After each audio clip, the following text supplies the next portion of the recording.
Title: The Hungering Silence. Kara's hands trembled as she hit the end call button. Her mom was fine, she kept telling herself, just fine. But the voice on the other end wasn't her mother's. It sounded like her, but it hadn't felt like her at all. Her mother hadn't spoken in her usual rhythm, hadn't answered in any way that made sense. Every call since last night had been the same. "Hi, Kara. How are you? I'm fine, Kara. How are you?" Over and over. She'd only realized after the third call that her mother had never said goodbye. Just silence. And then the line would go dead. She'd tried calling her mother's friends, tried calling the neighbors. No one had picked up. All she heard were loops of strange voices greeting her, as if reciting words they barely memorized. Voices that sounded right, but felt all wrong. Kara stared at her phone and, fighting her instinct to block the number, dialed again. This time the silence lingered before anyone spoke. A strange thump in the background, a quick scrape, and then, "Hi, Kara. How are you?" "I'm fine, Kara. How are you?" She gripped the phone tight enough to hurt. Her mother never repeated herself like that. And she would never ignore Kara's questions. Not after the first or the fourth. It was like her mother had been hollowed out, turned into some automated response. Kara's gut twisted. She hung up again. Then, out of some desperate need to prove she wasn't imagining things, she texted her father instead. He replied within seconds. "Kara, honey, I'm fine. How are you?" She nearly dropped the phone. The exact words, the same unsettling tone. Shaking, she tried calling her dad, and the moment he picked up, she heard it again. "Kara, honey, I'm fine. How are you?" Just once. But the delivery was like something out of a machine.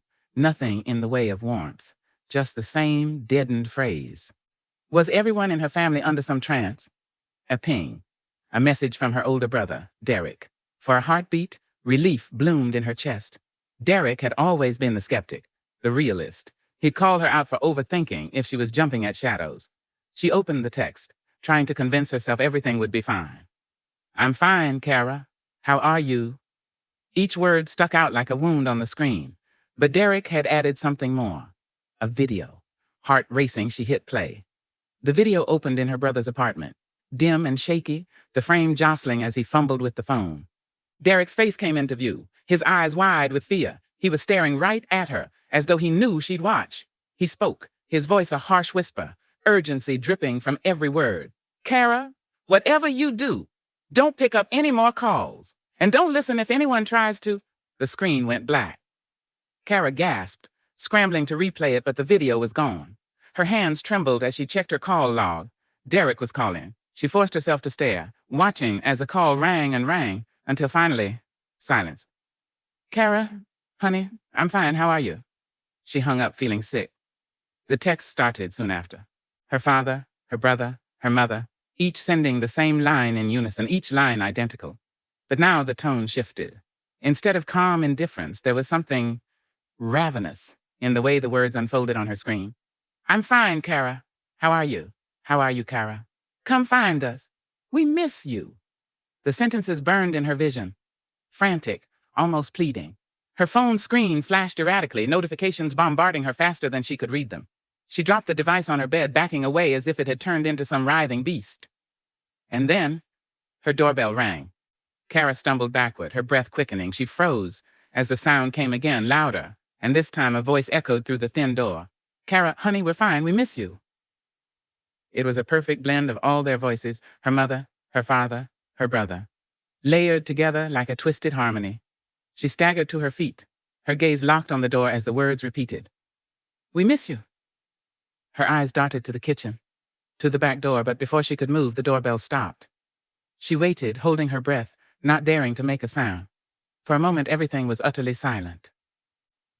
Then she felt a strange pressure against her mind, as if something was pushing at the walls of her thoughts, prodding, testing.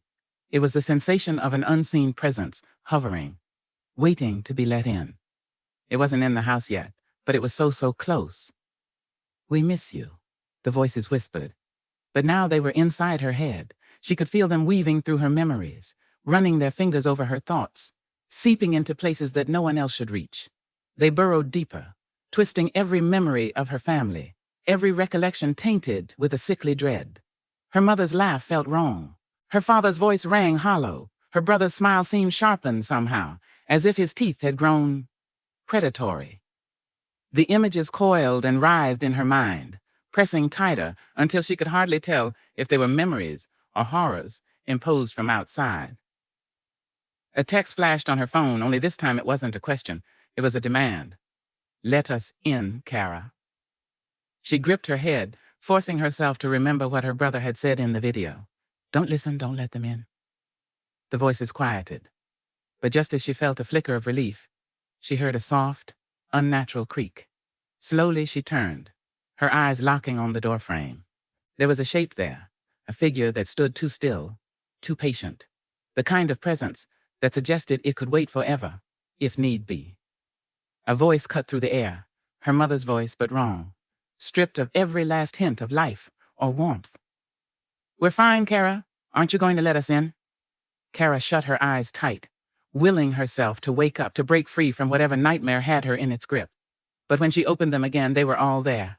Her family, her mother's face only inches from her own, eyes wide, mouth stretched into an impossibly wide grin, showing rows of too sharp teeth. "Kara!"